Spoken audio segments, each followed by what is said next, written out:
The first thing I noticed was the cashier's hand on my wrist. Not rough or rude, just firm enough to stop me as I reached for the small sheet cake I'd saved for. He leaned over that scratched counter and lowered his voice until it was almost a breath. "Are you Margaret Lawson? Are you Ethan's mother?" I nodded because my voice had slipped somewhere behind my ribs. He gave me this quiet warning about my daughter-in-law's family, about how they spent freely while calling my son for help every month. His eyes held the kind of worry you only see in people who watched something wrong for too long. Then he let go and kept scanning like nothing had happened. I pushed through the side door into the cold Ohio wind and tried to breathe. The parking lot hummed with afternoon noise, carts rattling, engines idling, a child crying after a balloon slipped into the sky. I should have gone straight to my son's car where he was waiting. But curiosity, it pressed on my chest like a weight. I circled the loading dock and slipped behind two green dumpsters that smelled like old oranges and bleach. From there, I could watch the front without being seen and decide whether the warning was kindness or gossip. 2 minutes later, I saw Martin, my daughter-in-law Clara's father, push through the automatic doors with 3 glossy black bags that glinted like wet stone. Gold letters on the sides caught the light. They weren't grocery bags. They were designer. He moved easily, not like a man buried under overdue notices, and clicked a key fob until a new pale SUV chirped and flashed. He stacked the bags in the trunk with the care people use for glass, then took a phone call with the relaxed smile of someone who believes everything will work out in his favor. "I'm 68. A retired nurse from a small clinic in Columbus, and I've counted pennies all my life to make sure my boy had what he needed. Ethan married Clara 3 years ago." I told myself she was simply reserved, the way some people are when they step into a new family. Her father was always polite. Her mother always asked about my health. Yet requests kept arriving at my son's door. Stories about rent, medicine, car repairs. Small fires that needed cash fast. Ethan hates to see anyone struggle. So do I. Now the cashier's whisper circled my head and refused to let go. Maybe it was nothing. Maybe it was jealousy. Or maybe I'd trained myself for decades to ignore alarms because peace felt safer than questions. I stayed there until my legs cramped, watching and listening, promising I wouldn't accuse anyone until I saw enough truth. Something, like a pulse under a blanket, was beating somewhere close. All I had to do was find it. On the ride home, Ethan asked if the cake had been heavy to carry. I forced a smile and said it was fine, but my mind kept circling back to the cashier's whisper and the sight of Martin's gleaming SUV. My son drove us toward Clara's neighborhood, humming faintly, unaware that his wife's family had just been painted in a very different light. I kept glancing at him, wondering how many hours of overtime he'd worked this month to cover another one of their emergencies. As the houses slipped past the window, I thought of all the little moments I'd brushed aside. There was the afternoon Clara called me in tears, saying her father's medication cost too much. I'd pulled $60 from my grocery envelope and dropped it in their mailbox that night. The next morning, while waiting for the bus, I saw Martin drive past in a crisp suit and polished shoes that looked nothing like the image of a man weighed down by illness. I'd told myself maybe it was borrowed. Or a gift. I didn't want to think badly of family. Another time, Clara stopped by my apartment and casually mentioned a dinner she and Ethan had attended at a steakhouse in downtown Columbus, the kind where one plate costs more than my entire week of groceries. When I asked if it was for a birthday or work event, she shrugged and said friends had invited them and insisted on paying. Later, scrolling through photos on my phone, I stumbled on her social media post from the same evening. She'd written treating Dad the way he deserves with a photo of Martin holding up a glass of wine. My heart had pinched at the sight, but I told myself it must have been an old picture. Now, crouched behind dumpsters, replaying the cashier's words, those small contradictions stacked up like bricks in a wall. How many times had I ignored the details because I wanted harmony for my son's marriage? The new curtains in their living room. The watch on Martin's wrist. The string of pearl earrings Clara claimed were fake. Each memory returned with sharp edges I could no longer smooth away. The following Saturday, I told Ethan I wanted to visit the farmer's market on High Street. He offered to drive me, but I insisted I'd take the bus. What I really wanted was space to follow my own plan. The image of Martin slipping into that shiny SUV had rooted itself deep in my mind.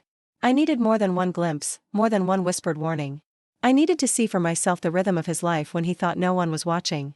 From the market, I walked 3 blocks to a small cafe with wide windows and a clear view of the road. I ordered black coffee and waited. At noon sharp, Martin's SUV rolled past.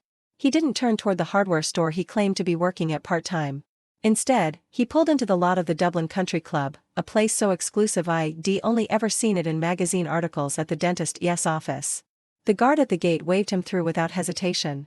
My chest tightened. People drowning in debt don't stroll into country clubs in tailored jackets. I lingered until he drove away 2 hours later, looking satisfied, his posture straight, his face glowing the way people look after closing a deal. He had no grocery bags this time, just a leather briefcase. When he passed me on the street corner, I ducked behind a bus shelter, heart pounding. He was humming, as if the world itself had no weight for him at all. That evening, as I walked home, the October air sharp in my lungs, I overheard two women outside a boutique on 3rd Avenue. One, a gray-haired woman in a bright red scarf, said, "Did you see Clara last week at the mall? That emerald dress she wore must have cost at least $200. The other adjusted her glasses and replied, "And she bought those French beauty creams too. My granddaughter works there and says Claire is one of their best customers." I slowed my pace, ears straining. These weren't women gossiping idly. Their voices carried the irritation of neighbors who'd seen too much. I hurried the last few blocks to my apartment, my pulse fast. The picture was getting clearer. Clara's family begged Ethan for rent money, claimed unpaid bills and overdue medicine, but still they glided through boutiques, salons, and country clubs like royalty in disguise. My son's overtime hours, his exhaustion, the gray shadows under his eyes, he was paying for their theater. I pressed my hand against the cool metal railing outside my building and made a silent vow. I would no longer silence my instincts. Whatever truth was hiding in plain sight, I was going to pull it into the light, no matter how much it hurt. The invitation came 2 weeks later. Clara called Ethan on a Thursday evening, her voice sugary over speakerphone. She said her parents wanted us over for Sunday lunch. Nothing fancy, just a family meal. Ethan lit up like a boy asked to his first dance. I forced a smile, though my stomach nodded. I'd been gathering suspicions like dry twigs, and I knew this visit might be the spark that set them ablaze. On Sunday, Ethan drove us out of Columbus to a quiet neighborhood in Dublin. The lawns were manicured, leaves raked into perfect piles, porches swept clean. Hardly the setting of people who struggled to pay bills. Clara greeted us at the door in a silk blouse the color of autumn leaves. She hugged me warmly, and the faint trace of expensive perfume clung to my coat. I'd seen that bottle once in a store window. Its price was nearly half my grocery budget for the month. Inside, the house gleamed as though it had been staged for a magazine. The living room walls had fresh paint. The floors shone. A brand new leather sofa sat where the old fabric one used to be. Crystal vases dotted the tables, filled with roses that looked too perfect to be store-bought. A massive flat-screen television dominated one wall, the kind I'd only ever seen in appliance showrooms. I forced my lips into a polite smile, but inside, every detail screamed contradiction. "Mom, doesn't it look wonderful?" Ethan whispered proudly, as if Clara's family's prosperity reflected on him. I nodded, too weary to argue.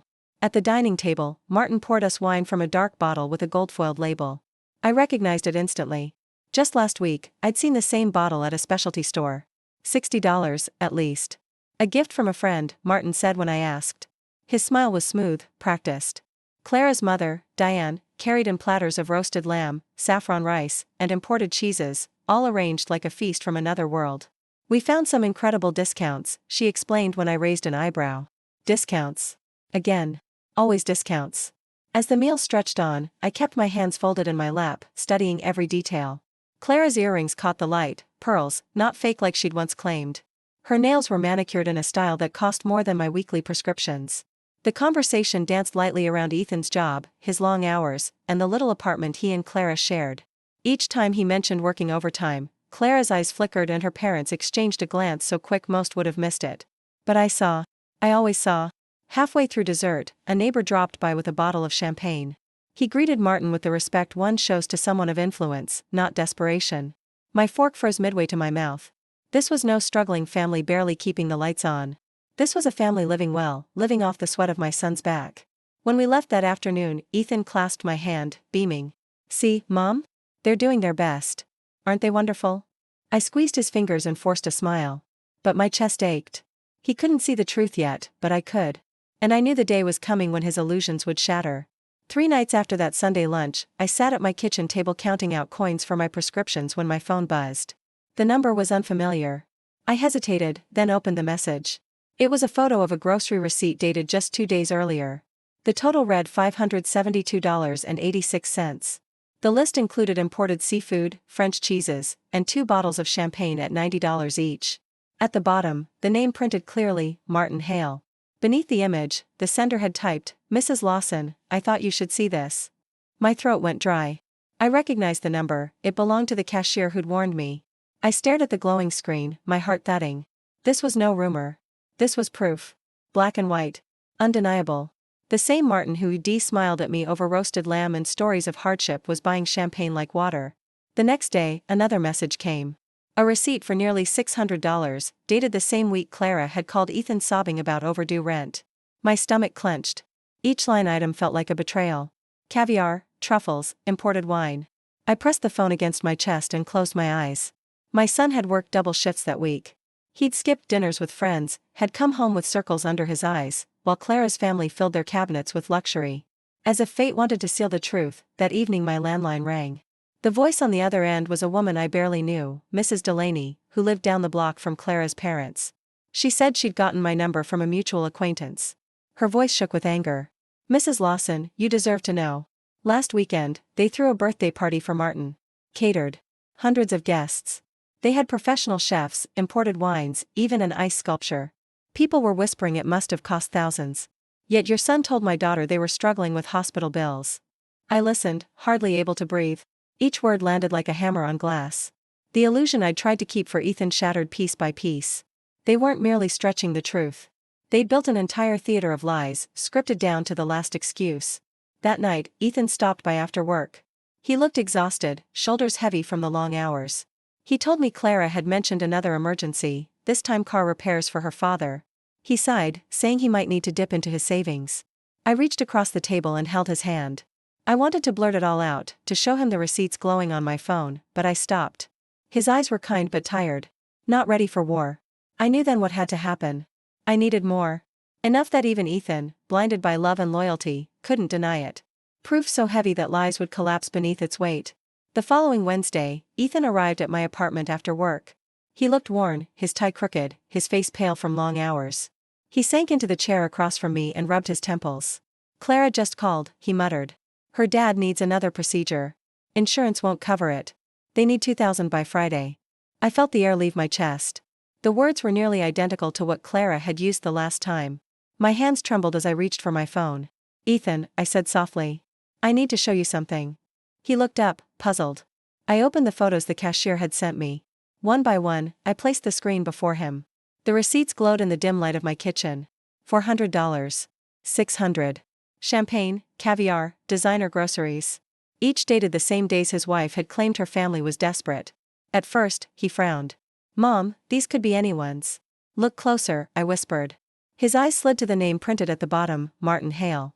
His jaw tightened. He scrolled through the next. Then the next. His voice cracked. "Where did you get these?" I told him about the cashier, about overhearing neighbors at the boutique, about the party Mrs. Delaney described. Every word was slow, careful, like stepping across thin ice. Ethan's shoulders stiffened. "You mean to say Clara's family has lied? For 2 years?" His voice was a blend of disbelief and anger. I didn't answer. I just let the evidence speak. He stood, pacing the small room, running both hands through his hair. "No. There has to be another explanation. Maybe Dad had a good month. Maybe they borrowed. Maybe..." His voice trailed off, unconvincing even to himself. I wanted to reach for him, but I knew he needed space to let the realization bloom. "Son," I said gently, "I know you love Clara. But love shouldn't demand blindness. Look at the dates. Look at the amounts. While you worked overtime, they feasted." His chest rose and fell rapidly. Finally, he stopped pacing, his eyes wet. "I need to know for sure. I can't keep living in this fog." That night, after he left my apartment, Ethan went home and did something he'd never done before. He searched through Clara's things. In the back of their closet, he found glossy shopping bags from boutiques in downtown Columbus. Inside were clothes still with price tags, jewelry tucked into velvet boxes. And then, the ledger. Spiral-bound, filled with Clara's neat handwriting. Page after page recorded every fabricated emergency, rent, medicine, car repairs. Next to each line was the amount Ethan had sent. When Ethan called me later that night, his voice was hollow. "Mom," he whispered. "It's worse than we thought. They kept records. Like it was a business." The next evening, Ethan asked Clara to sit with him in the living room. His voice was calm, but his hands trembled. He laid the ledger on the coffee table, the receipts I'd given him stacked neatly beside it. Clara's eyes flickered the moment she